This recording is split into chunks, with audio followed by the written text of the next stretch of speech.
Up to a certain extent, fear is a really good motivator, but once you hit a certain point, it becomes just overwhelming. But I may be wrong. Hi, my name's Caroline Mae Woodson, and you are listening to I May Be Wrong, but. And this month we were talking all about fear, being scared, and that sort of thing. So this week's quote is, I feared my own strength. I feared my own life. I feared my own death.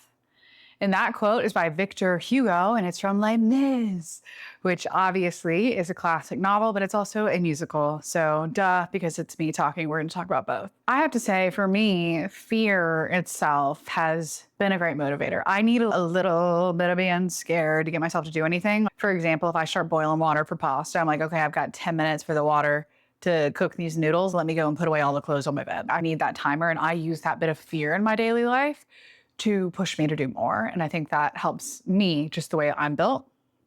And it always has. When I was in high school, I had one of the most stressful 2-week periods of my life ever, and it's some of the most successful I've ever been. Not really, because I didn't peak in high school. I would never pretend like that happened. I was the lead in our musical. I was playing Rosemary and How to Succeed in Business. It was also the weekend I was taking my SAT test, and the week before and after were AP tests. So I had a lot going on. I was scared that if I don't pass these AP tests, I'm gonna have to take these crazy classes in college that I don't wanna take.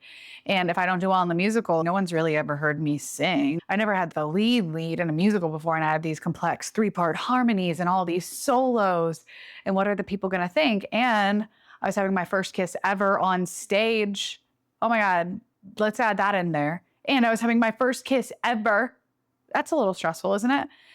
And my SAT, how am I getting into college? And I ended up getting a 1460 on my SAT, and my musical went really well, or so my friends tell me. And my AP tests were all fine. I didn't have to take any of those classes in college. I passed every one of them. So that fear worked well for me. But I think if there had been one more thing going on, I would have been absolutely done for.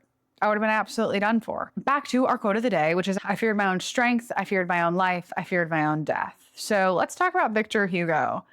This first fact, I can't believe I didn't know. Maybe you already knew this and I'm just not very intelligent, but his most famous works were Les Mis and Hunchback of Notre Dame. Did you know that the same guy wrote those two things? Really repping France out here. Those are two narratives that I think did very well, obviously, in their home country, but they also really made it to America and made a splash. I can remember watching The Hunchback of Notre Dame sitting in my second grade classroom. Anyway, that's pretty amazing. Those two big of a knockouts in your career, well done, Victor.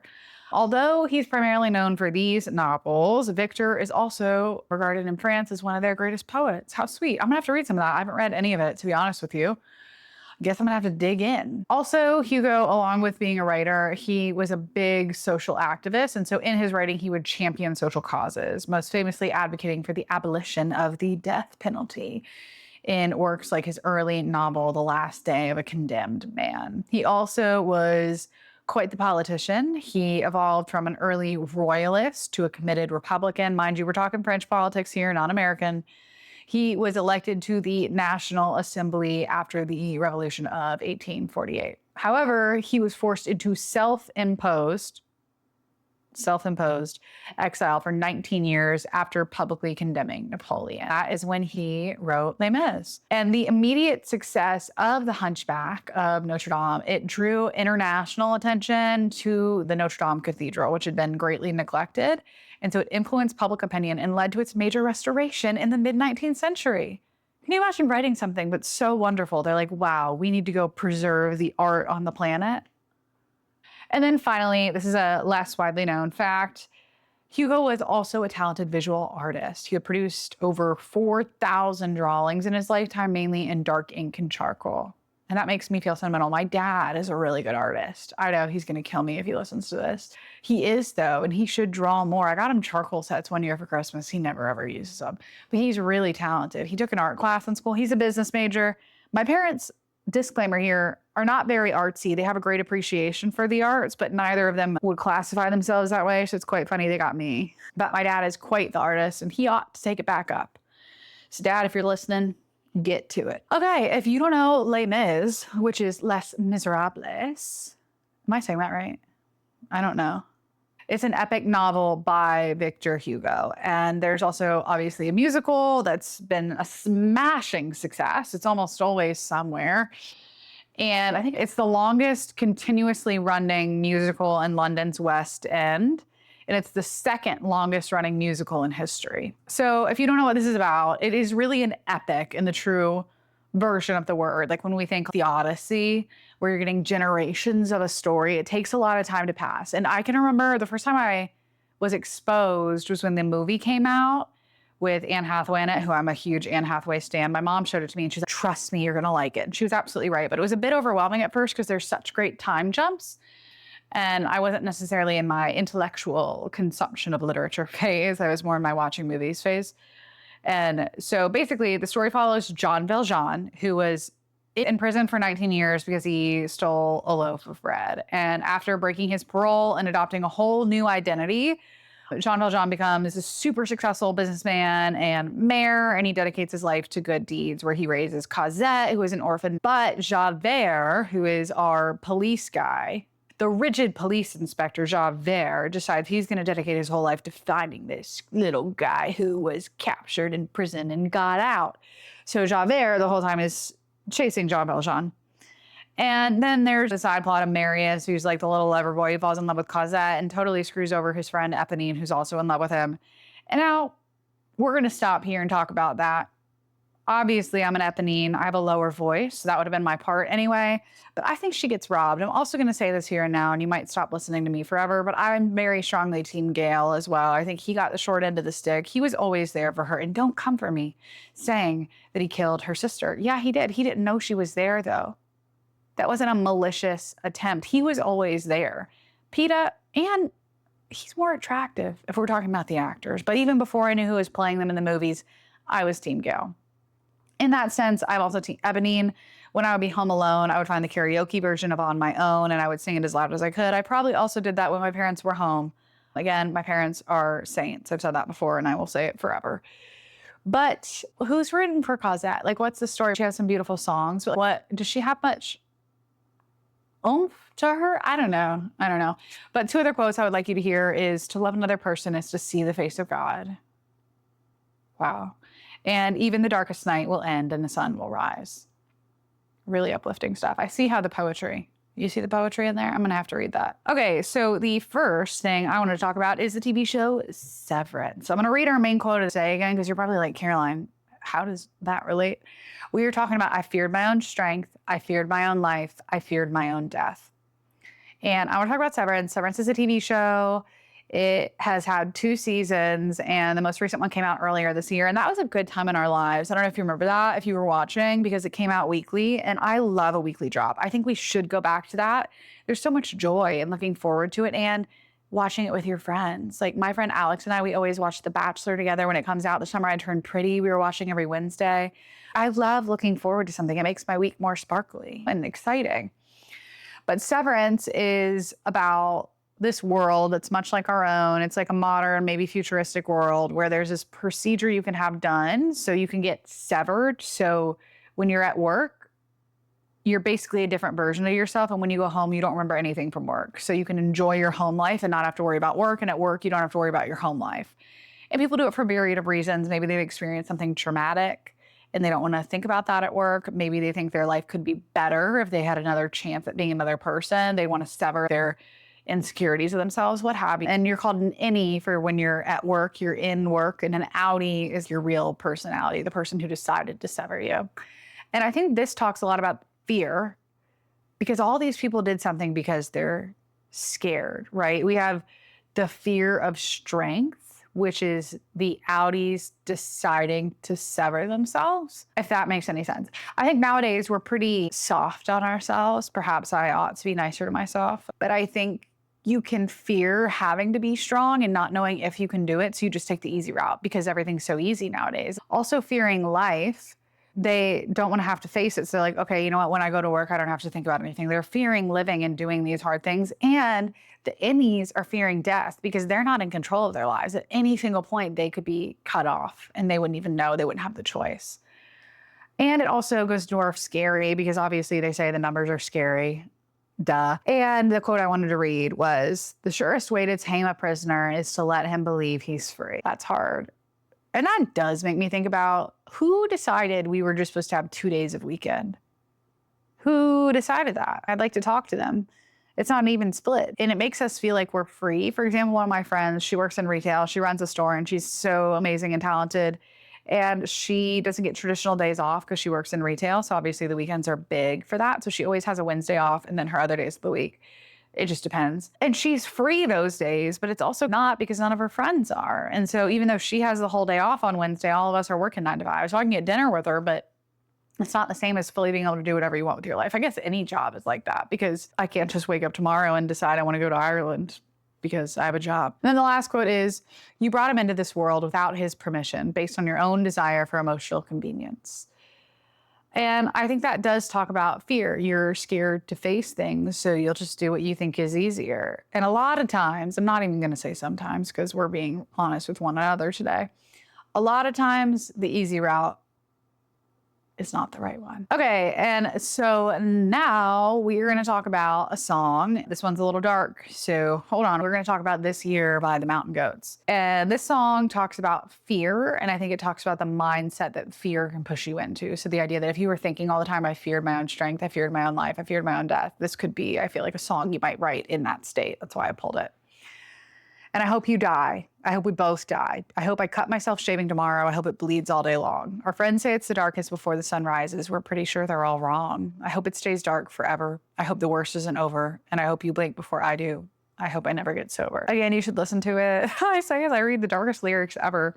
You should listen to that song. It actually is really good. I was introduced to it because one of my boyfriends would listen to that song when he was upset. That was like his sad song. And so I would listen to it because I'm really into psychoanalyzing people and I want to know why they feel the way they feel. But it actually is a good song. It is depressing though. But obviously, if we look back at it, I hope you die. I hope we both die. I hope I cut myself shaving tomorrow. Nobody hopes those things. I think it's more of a fear that's manifesting. And sometimes I have this fear that if I say what I really want out loud, I'll never get it because people know I want it. And so sometimes it can be easier to say things you don't want because it doesn't feel as valuable and precious.